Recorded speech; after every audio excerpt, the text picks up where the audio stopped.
Tell you about my experiences being the crisis manager, the field commissioner for Belgium and highlighting the communication aspects there. And then you have one opportunity to do it right. I mean, day one is so important. In day one, you start your communication with the press, with the people, and you have to do it right. I mean, you have to go for one voice, one message. In Belgium, they chose to appoint a non-politician to do that. I mean, I have no party affiliations, and that makes things a little bit, at that time at least, a little bit easier, because you're not attacked politically, majority, minority.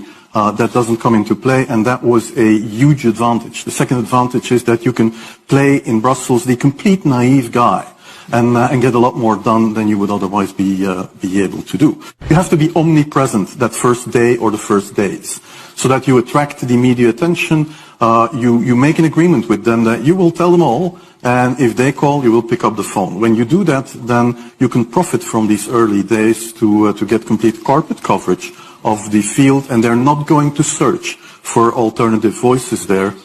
And if you do that, that makes things a lot easier. And then you have to say, okay, well, we will have H1N1 deaths. Of course, that would be unavoidable. I used there Sir Donaldson's quote, where he said that in the UK, by the peak of the epidemic, 40 people would die per day at the end of the summer.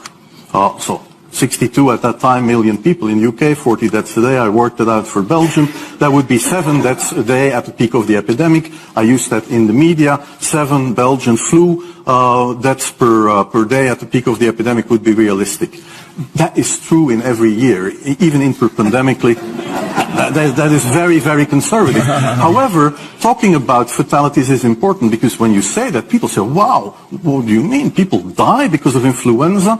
And that was a necessary step to take. And then, of course, a couple of days later, you had the first H1N1 death in the country, and the scene was set and it was already talked about. And then you had to pick who is going to be vaccinated first.